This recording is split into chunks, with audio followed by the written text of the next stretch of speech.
गोबाव समनिफ्रायनो सानफ्रोमबो डेली बाजार जाबाय थानायनि उनाव गोदानै हप्तायाव खनसे बुधबार बारायखौ लाना गिदिर बाजार खालामदों कारिगावआव। क'क्राझार जिल्ला कारिगाव आउटपस्टनि सिङाव साहा फारसे थानाय आवदां बाजारखौ दिनै गोदानै हप्तायाव खनसे बुधबार बारायखौ नोजोर होनानै गिदिर हाथाइसालि खालामना होबाय। ओनसोलाव थानाय गं 8 गामिनि गासै रायजो राजाफोरा जयै सावरायलायनानै बे हाथाइसालिखौ गोदानै बेखेवना होनाय जाबाय। मख'जाथावदि बे बाजारा थांनाय 1996 मायथाइनिफ्रायनो दैलि बाजार महरै सोलिबोदोंमोन, नाथाय दिनै बुधबार बारायखौनो खेबसेनो गिदिर बाजार खालामना बेखेवना होबाय। बाजारखौनो आलासि महरै बाहागो लाना बेखेवना होदों मिरु इउपिपिएल दोलोनि गाहाय नेहाथारि राजु नार्जारि, लोगोसे बाहागो लाबावो ओनसोलनि रायजो राजाफोरजों लोगोसे साननो हनो गोरों सानसुमै मेलेमजिबिफोर। जोबोद गोजोनथाव बाथ्रा जे दिनै आवदां बाजार ओनसोलनि रायजो राजाफ्रा बाहाय मोनसे कमिटि दानानैहाय मोनफ्रोमबो बुधबारावहाय बाव सप्ताहिक मोनसे हाथाइ खुंनो थाखाय बिथांमोना थागथियारि खालामदों आरो बेहाय आंखौ आलासि लेंहरनानै बे सप्ताहिक हाथाइखौ बेखेवनो थाखाय सुजुग होनायनि थाखाय बे ओनसोलनि रायजो राजाजों लोगोसे जोंहा आवदां बाजार उइकलि बाजार कमिटिनि जोंनि मानगोनां आफादगिरि नेहाथारिजों लोगोसे गासैबो सोद्रोमाफोरखौ आं गोसो गोरबोनिफ्राय धन्यबाद होदों आरो बिथांमोननिसिम गाहाम हामलायनाय जासिहरदों। मोनसे हाथाइया मोनसे ओनसोलनि जौगानायावहाय गोबां बिफाव बियो लायो आरो मोनसे ओनसोला जौगानोब्ला हाथाइ नङाबा जौगानो हाया। हाथाइ मोनसेया खालि बायनाय फाननायनि थाखायल' नङा, रांखान्थि जौगानायनि थाखायल' नङा, बियो समाज जौगानायनि थाखाय, जोंनि हारिमु बिथिङाव जौगानायनि थाखाय, लोगोसे जोंनि इनफ्रास्ट्राक्चारेल डेभेलपमेन्ट, जोंनि दाथायफ्रा जे जौगानांगौ बिनि थाखायबो हाथाइया गोबां बिहोमा होयो। हाथाइयाव माने मानसिया फैनानै जोंनि सामाजिक सोमोन्दो बेखौबो गोख्रों खालामनो हायो। मोनसे गामिनिफ्राय गुबुन मोनसेनि गामि बा ओनसोलनि मानसिफ्रा गावनि माने बिदा फंबाय, बिबाजै बिमादै बेबायदि सोमोन्दो लालायलायनानै जोङो मोनसे हाथाइया माने मोनसे प्लेटफर्म क्रिएट खालामनानै होनाय जायो सोमोन्दोखौ, सामाजिक सोमोन्दोखौ गोख्रों खालामनो थाखाय। आरो हाथाइया जोंनि दिहुनथाइफोर, जोंनि आबाद दिहुनथाइ बा गुबुन गुबुन दिहुनथाइ, जोंनि दानाय लुनाय बेफोरनि मुवा बेसादखौ फाननो थाखाय मोनसे प्लेटफर्म क्रिएट खालामो। गतिके हाथाइ होननाय जिनिसा समाजनि नागारनो हाथावै मोनसे अंग। दिनैहाय जे बावहाय आवदां ओनसोलनि रायजो राजाफ्रा उइकलि मोनसे हाथाइ बाव माने खुलिदों। आं बेरायनानै नायदों गोबां ओनसोलनि, बर'ल' नङा, बर', हारसा, सावथाल बयबो बाव ज' जानानै दिनै सोरबा दखान होदों, सोरबा बायदों, सोरबा फानदों। बे मोनसे मोजां मोनसे आबहावा बेयाव सोरजिदों आरो आं नुदों जोंनि सरकार जानायनि उनाव आवदां ओनसोलाव लामा सामाफ्राबो साबखांदों, दालां बानायजादों। गतिके जोंनि क'क्राझार टाउननिफ्राय गोदो गोबां गोजान होननानै साननाय जायोमोनब्लाबो आवदां ओनसोला दिनै दसेनो सफैनाय मोनसे गामि। दिनैहाय जों 20-25 मिनिटावनो क'क्राझार टाउननिफ्राय बेयाव सफैनो हादों। गतिके लामा सामा मोजां जाबाय जखन जोंहा हाथाइफ्राबो मोजां जालांनांगोन। बावहाय लासैनो हाथाइयावहाय जोंहा मार्केट सेट बानायनानै अखा हाब्लाबो सान्दुं दुंब्लाबो बायनो फाननो हानाय राहा खालामनानै होनांगोन। आं बेफोरनि थाखाय जोंनि सरकारजोंबो सावरायगोन, आं एमएलए बिथांखौबो बुंगोन। गतिके बेबायदिनो जाहाथे बे ओनसोला जेरै बुहुमा जौगालांबाय थादों बे जौगानाय फारसे सामिल जाफानो हायो, बेखौल' मिजिंथिनानै गोजोननाय बावनाय जाबाय। आवदां बाजारनि आफादगिरि, दा जोंनि बे आवदां बाजारा जाहैबाय 18टा गामिजों मोनसे दाजानाय ओनसोलनि जे मोनसे दैलि बाजारमोन। बे दैलि बाजाराव दिनैहाय जोङो बे आवदां बाजारा 1996निफ्राय जोनोम जादों आरो दिनैसिमाव 25 इयार जाबाय। दा बे हिसाबै ओनसोलनि रायजो राजाफ्रा स्टान्ड खालामनाय जादों जे जोंहाबो मोनसे सप्ता बाजार लाबोनाय जासिगोन। दा बेखौहाय लानानै दिनैनि बे समावहाय जों बे 18टा गामिनि रायजो राजाखौ जयै सानलायनायनि गेजेरजों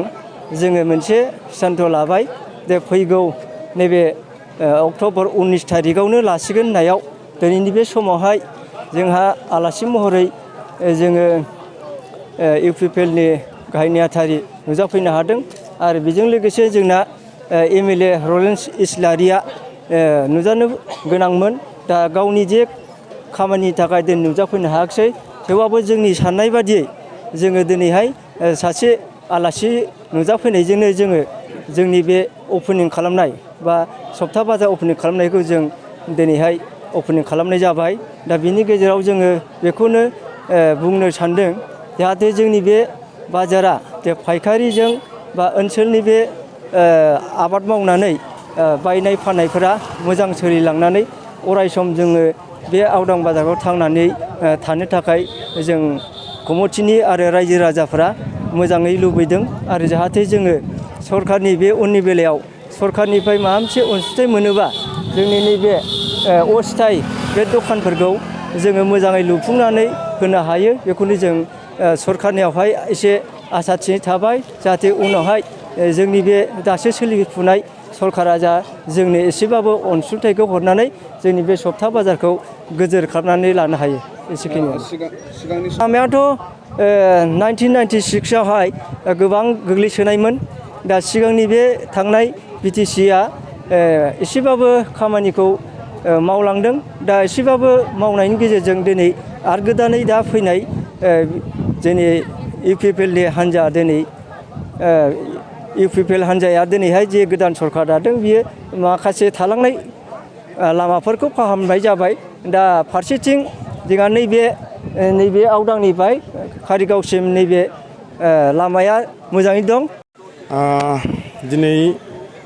नैबे कारिगावनि साहा थानाय आवदाङाव मोनसे गोदानै दिनैहाय मोनसे बाजार अपेनिं खालामदों बे कारिगाव बाजारा गोदोनिफ्रायनो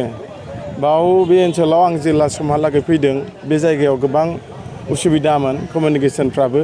हाथाय बाजारफ्रा दंब्लाबो एकदमबारे लिमिटेडमोन दायो खैदिनसो बोसोरनि उननिफ्राय जोंनि बर'फोरनि गेजेराव जेसेबांनाखि मुभमेन्टनि गेजेरजों जों जिखिनि फिसा फिसौ एकर्ड जाबोनायनि उनावहाय दिनै बे कारिगाव बाजाराबो आगोलनि बायदि महर गैला आवदां बाजाराबो नाथाय दिनैहाय बे आवदां ओनसोलनि रायजो राजाफ्रा मोजां सिन्था खालामनानै दिनैनि बे बारायावनो बा दिनैनि बे डेटआवनो दिनैहाय मोनसे अपेनिं खालामबाय बे अपेनिंआव आलासि हिसाबै लेंहरदों UPPLनि मिरुनि जेनेरेल सेक्रेटारि फंबाय राजु नार्जारि दा बेवहाय आंखौबो लकेल हिसाबै लेंहरनाय बायदि आंबो दिनै बेवहाय बाहागो लाफैदों खोब मोजां नांदों मोजां मोनदों रायजो राजाफ्रा जेरैहाय लुबैदों बेबायदिनो दिनै मोजां जादों मोजांखौनो नुफैदों आरो जाय बेफारिफोर बिजनेसमेनफोर दिनै बिथांमोनाबो फ्राय बेवहाय गोदान हिसाबैब्लाबो दिनै 100आव 50%आनो बेवहाय बाहागो लाफैदों हयथ' आसा आरो मिजिंथिदों बे आवदां बाजारनि जितु बाजारा मोजाङै जालांगोन आरो मोजां मोनसे बिजनेस बे ओनसोलनि रायजो राजाफ्रा गाव गाव खामायनानै मोननाय दाउ अमा सोरजिनानै मोननाय दाउ अमा फारौ माइ दै बेसर फाथो बेफोरखौ गासिबो जाहाथे गोजानाव लांनाङालासिनो गारि भारा गारनाङालासिनो एबाराव नैबे गावसिनि आवदां बाजार ओनसोलावनो थानाय बे बाजारावनो दिनै बिथांमोनहा गोसो खुसियैनो फाननानै लानो हासिगोन आरो गावसिनि नांगौ मुवा बेसादफोरखौ बे कारिगाव बाजारावनो मोनगोन आवदां बाजाराव मोनगोन आरो आं खावलायदों साफ्रोमबो जाथि जन'गोष्ठि हारिफ्राबो गासैबो बे आवदां बाजारावहाय जाहाथे फैनानै मोजां मोनसे मदद होफैगोन मोजां मोनसे बाजार जागोन बेखिनिखौनो आसा खालामदों जोबथानायाव खावलायनाय बायदि नुजाफैनानै आङो मोजां मोनदों आरो हांख्रायगिरि आवदां बाजारनि बेसिकेलि बाजारनि आफादगिरि आरो नेहाथारि आरो बिथांमोननि सोद्रोमा बिथांमोनखौ आङो दिनै हामबाय होदों गोजोननाय बावदों जाहाथे बिथांमोननि दैदेननायावनो बे आवदां बाजारा जाहाथे मोजाङै मोजां जाफुंलांथों बेखौनो आपेल खालामबावगोन आङो बाजार कमिटिनि सायावहाय जाहाथे बे बाजारावहाय जाहाथे जेबो खैदां खैफोद बिपद आफद जुदि सोमजिया दाखाथि सुरि जुदि सोमजिया नांलाय खमलाय जुदि जाया जाहाथे बेफोरखौ गोजोर डिउटि होनो थाखाय बिथांमोना अफिस हिसाबै अफिसावनो जिरायनानै बाजार जोबजासे बिथांमोना डिउटि थानांगोन आरो हायोब्ला समावहाय लकेलाव मोनसे जोंहा कारिगाव PP होननाय दङ मोनसे आउटपस्ट बे PPनि जाहाथे प्रसासनफोरखौबो हायोब्ला बाजारफोरनि समावहाय दसे समब्लाबो नुजाफैनो थाखाय जाहाथे बिथांमोना बाजारनिफ्राय जाहाथे आपिल खालामहैयो मोनसे मेम'रेन्डाम होनानै जाहाथे मोनसे लाबोनो हायो जाहाथे जिखुनु समाव माबाफोर जुदि खैदां खैफोद जायोब्ला जाहाथे बिथांमोननिफ्राय हेल्प मोननो हानाय बायदि आं बेखौनो खावलायबाय जोबथानायाव बे आवदां ओनसोलनि जाथि जन'गोष्ठि रायजो राजाफ्रा बे बाजारनि गेजेरजोंनो जाहाथे गाव गावनि न'खर जिउ न'खर खुंनो हाथों बेखौनो आं आसा खालामनाय थाबाय थेंक इउ गोदान बाजार नोङो मोजां मोनदों जोङो खाथियाव जानाय हिसाबै थांलाय फैलाय औ गोजानाव थांनाङा खाथियावनो जानायजों मोजां मोनदों आरो दा गासिबो नांगौ जिनिस मानि गासिबो मोनजोबगोन बाहायनो जेरैबो लामाफ्राबो जेरैजोंबो मोजां ओरैनि सानजानिबो सोनाबनिबो खोलाथिंजायनिबो बयबो लांफैजोबनो हागोन आरो बाहायनो जोंनाबो खाथि हिसाबै बाजारा साबसिननिफ्राय साबसिन जालांगोन लासैनो लकेलावनो फाननो हागोन गोजानाव थांनांला आरो जोङो बाहायनो मोनजोबगोन औ गोजोन्थों औ मोजां मोनदों आरो जों मोजाङै मोजां खालामलांथोंसै दैदेनलांथोंसै बे बाजार कमिटिनि मानसिफोरा जेन'बा जयैनो जोंबो मोजां मोनो आरो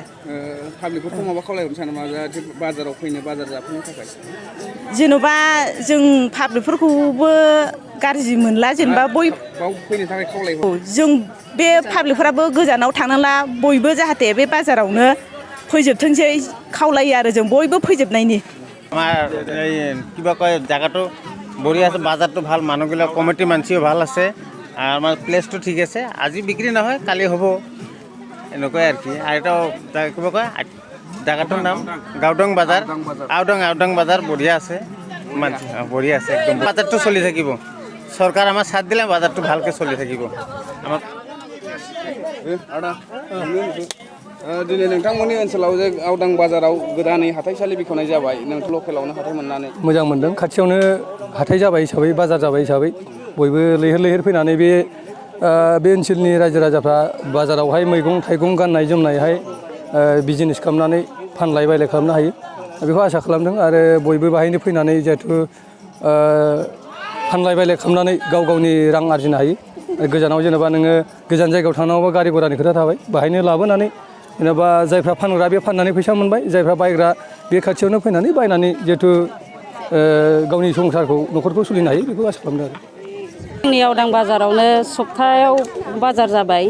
माने जोंनि ओनसोलनि मानसिफ्रा गोजानाव थांनो गोनां गैला बेयावनो फैनानै बाजारखौ जाफैनो हासिगोन गोसोखौ मोजां मोनदों माने गोजानाव थांनांगौ गैला खाथियावनो जोंनि नांगौ मुवाफोरखौ मोनजोबनाय रायजो राजाफ्रा बे बाजारावनो सप्ता खनफ्रोमबो फैनो हागोन मैगं थाइगं फाननानै जोंनि माने बाजाराबो माने जौगागोन आरो डेभेलपआव फैगोन गारि मथर गाखोनानै थांनोबो गोनां गैयि जागोन खाथियावनो गासिबो नांगौ मुवाखौ मोनजोबनो हानाय जागोन बाक्सा जिल्ला खख्लाबारि हजुआ सकनि के रडजों थांनाय लामायाव थानाय एमबि रिफाइनिं हाउसआव मबाइल ग्लास गावनायखौ गोरलैयैनो फाहामनो हानाय गोदान OCA मेसिन लानानै फैदों। नोंथांमोना खम बेसेनावनो गाव गावनि मबाइल ग्लास बायनायखौ एमबि रिफाइनिं हाउसआव फाहामनो हागोन।